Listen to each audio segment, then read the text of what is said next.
écoutez Europe 1, il est 8h19. Patrick Roger. L'interview politique d'Europe 1. Ce matin, je reçois en duplex le ministre de l'Agriculture, Stéphane Le Foll.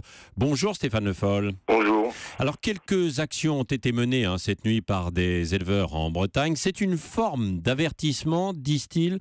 On ira plus loin si le marché de la cotation ne reprend pas ce matin à Plérin. Quel message ou garantie pouvez-vous leur apporter ce matin ? J'ai bien vu et j'ai parfaitement entendu les actions qui ont été conduites. Je rappelle que le marché de Plérin, c'est une association de loi type 1901. Que le ministre de l'Agriculture a tout fait pour que ce marché se tienne, mais que son pouvoir est limité au fait que dans une association, ce sont les membres de l'association qui décident. Ce matin, j'appellerai le président du marché de Plérin. Et s'il le souhaite, il y aura une réunion au ministère avec moi pour qu'on discute des conditions dans lesquelles il peut reprendre. Je rappelle aussi que l'État, dans cette crise, a mis en place le plan de soutien à l'élevage, avec des fonds qui se mettent en place avec des cellules d'urgence. Et je sais qu'en Bretagne, sur les cas qui sont traités aujourd'hui, à 80%, il y a des élevages porcins. La difficulté est grande.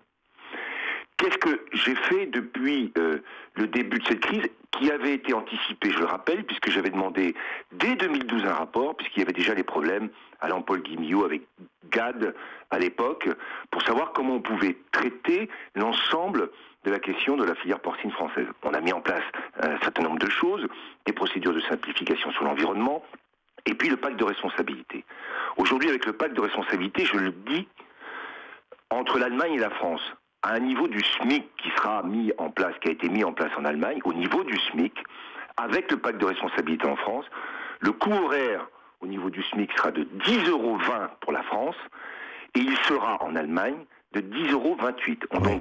On a donc rattrapé le retard. Oui, donc ce que vous dites aux éleveurs ce matin, ainsi qu'aux industriels, c'est patience, on va réussir à harmoniser en fait les choses, parce que pour l'instant, ce n'est pas le cas. Dans les abattoirs en France, le coût d'une heure travaillée, c'est de 21 € contre 14,15 € en Allemagne et en Grèce. Attendez, entre l'Allemagne, qui est un concurrent direct avec un niveau et une économie qui est semblable à celle de la France, plus importante, mais semblable au niveau des normes, et la Grèce, il y a une différence, bien sûr. Ça, c'est la question globale d'une harmonisation à l'échelle européenne. Mais le débat porte sur le fait qu'on a eu un retard en termes de compétitivité très important entre les années 2008 et 2012. Plus de 14% d'écart s'est creusé à ce moment-là, au détriment de la France. Donc, pour rattraper ce retard, il fallait mettre en place tout un tas de mesures, en particulier le pacte de responsabilité. Mais ça a des effets de moyen terme. Oui. Moi, j'ai à traiter aussi avec les producteurs la question du court terme. Oui. Et la question du court terme, c'est d'essayer de faire en sorte qu'un prix soit soutenu pour permettre aux producteurs d'éviter de tomber dans la faillite. C'est tout le débat et l'engagement qui a été pris par l'ensemble des maillons de la filière sur le prix de 1,40 € au cadran. C'était ça qui faisait le débat, pour essayer de soulager les producteurs. Moi, mon objectif, c'est de permettre aux producteurs de passer cette crise, parce qu'elle est européenne, on le voit, et Stéphane Le Foll, de passer cette crise. Oui. Et Stéphane Le Foll, du coup, il faut convaincre quand même les coopératives, les industriels, d'acheter. Est-ce qu'ils vous ont donné des assurances hier ? Vous avez discuté avec eux ? Pour réussir ce pari d'augmenter un prix, et avec un engagement qui est pris par l'ensemble des acteurs, il faut que tous les acteurs jouent le jeu. Oui. La grande distribution, premier acteur de la vente, elle joue le jeu. Il faut être très clair, elle joue le jeu. Ensuite, il faut que, si la grande distribution achète plus cher, ce qui est acheté plus cher soit acheté plus cher aux producteurs, parce que c'est ça l'enjeu. Le 1,40, il est là. Donc, les industriels sont un maillon intermédiaire entre les industriels de l'abattage et puis ceux de la salaison, puisque la charcuterie, c'est aussi du produit, du cochon transformé. Comment on arrive à gérer ça ? On arrive à gérer ça en demandant aux industriels de continuer d'acheter du porc français. C'est l'engagement qu'a pris Bigard. Et la Coopère, étant une coopérative, elle s'est repliée sur ses producteurs à elle. Elle n'achète plus au cadran, mais elle achète à ses producteurs. Deuxièmement, on essaye de valoriser l'origine française du porc pour arriver à tenir notre marché. Et ensuite, je suis prêt à discuter en particulier, et je demande à l'interprofession porcine de discuter, puisqu'on a débloqué dans le cadre du plan d'urgence 10 millions d'euros de promotion pour l'exportation, parce qu'on sait qu'une partie du problème des industriels, c'est qu'ils produisent effectivement pour le marché français, mais ils produisent aussi pour du marché à l'international. Oui, donc Stéphane Le Foll, ce que vous leur dites ce matin, c'est patience, essayez de reprendre la cotation et on va trouver une solution, quoi. Mais je dis oui, bien sûr. Moi je dis, la cotation, si elle ne reprend pas aujourd'hui, les choses vont se faire sans la cotation. Oui, qu'est-ce qui va se passer s'il n'y a pas la cotation? Les éleveurs annoncent des actions. Bon, vous les redoutez? Oui, je redoute, je dis attention. Parce que les actions, ça, le fait de manifester, de dire les choses, c'est important et ça fait partie aussi du rôle et de la place de ce qu'est l'engagement et la mobilisation des professionnels agricoles. Mais entre ensuite passer à des actions violentes, je dis attention. Oui.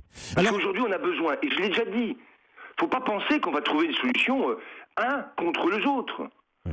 Ou un sans les autres, ou un en disant c'est à l'État de trouver la solution. Oui. Alors justement, Stéphane Le Foll, des éleveurs en appellent à Manuel Valls. Est-ce que le Premier ministre et le Président vous font confiance pour mener toujours ces discussions? Oh mais moi, tant que le Premier ministre et le Président ne m'ont pas dit de quitter mon poste, et c'est pas le cas, je ne vais pas rentrer dans ce jeu qui consisterait pour un certain nombre de professionnels à aller chercher le Premier ministre pour court-circuiter le ministre.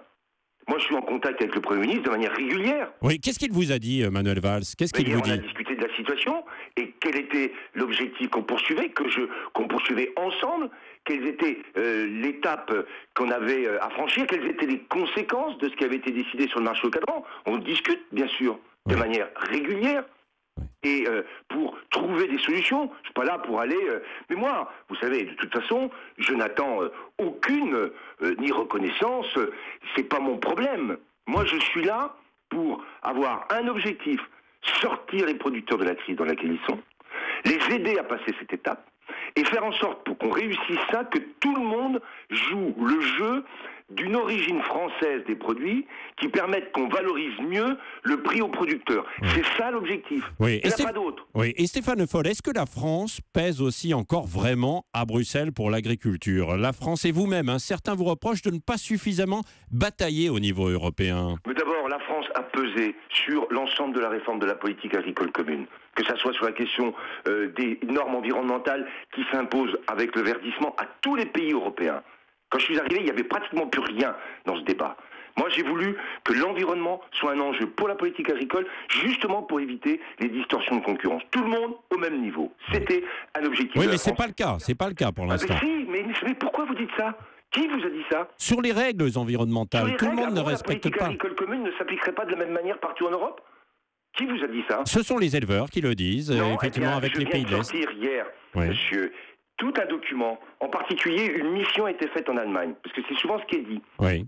Une mission a été faite en Allemagne, du ministère de l'Environnement français, du ministère de l'Agriculture français et des professionnels français, pour aller voir ce qui se passait dans les Länder en Allemagne. Quel est le constat? C'est que les exigences et les délais sont à peu près les mêmes en France et en Allemagne. Et qu'en Allemagne, il y a même des exigences supplémentaires qui sont demandées aux éleveurs, dans le cadre en particulier porcin et laitier, qu'on n'a pas en France. Il y a même en Allemagne une anticipation, je ne vais pas rentrer dans les détails techniques, des couvertures des fosses à lisier, qu'il n'y a pas en France aujourd'hui. Oui, voilà. Oui, ça, c'est sur l'aspect environnemental, c'est important ce que vous dites. Sur le fond aussi, dernière question, peut-être Stéphane Le Foll, il y a quand même un problème de surproduction, dit-on, d'à peu près 10% en Europe. Est-ce que vous payez au prix fort aussi l'embargo russe? Je pense que l'embargo russe a eu un effet déstabilisant sur l'ensemble des productions, en particulier d'élevage, c'est certain, parce qu'il s'est cumulé avec, en particulier, ce qui a été la crise laitière à l'échelle mondiale, où le marché chinois s'est contracté, et où une partie du lait qui était prévue pour être exportée vers le marché chinois ne peut pas aller vers le marché chinois. Donc on était déjà dans une situation de fragilité. Vous l'avez dit à François Hollande, ça, il en est conscient, quoi. Mais bien sûr. Et je l'ai dit depuis longtemps, mais vous voyez bien que la situation en Ukraine aujourd'hui, elle n'est pas en train de s'améliorer, malheureusement. Je suis obligé de faire ce constat-là. Il y a encore des combats et des morts, là, en Ukraine aujourd'hui, dans la partie contestée. Donc je suis là aussi pour être lucide et regarder les choses telles qu'elles sont.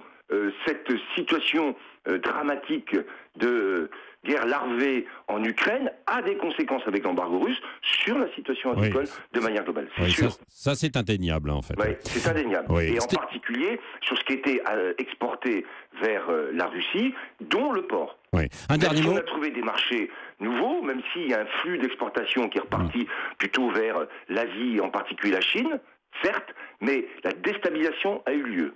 Et elle a des impacts aujourd'hui. Oui. Un dernier mot, Stéphane Le Foll. Pessimiste ou optimiste avant ce week-end pour l'élevage et donc la cotation? Je suis optimiste sur l'élevage français dans la mesure où il y a des choix à faire de réorganisation, de remise en mouvement des filières, avec des objectifs qu'il faut discuter, nouveaux, avec ce qu'on a mis dans la loi d'avenir. Oui. Et je pense qu'on a des atouts, en particulier le fait qu'on a en Europe une grande surface qui doit nous permettre d'avoir beaucoup plus d'autonomie en termes alimentaires pour la France. Oui. Mais en même temps, on passe là aujourd'hui un cap qui va être difficile. Et il faut le passer avec une idée simple, c'est qu'on s'en sortira que si on est capable, non pas de se renvoyer la balle, et de renvoyer à certains plus de responsabilités qu'à d'autres, mais si on est capable d'être ensemble et pour trouver des solutions collectives. Merci Stéphane Le Foll, ministre de l'Agriculture, d'avoir répondu en direct ce matin sur Europe 1.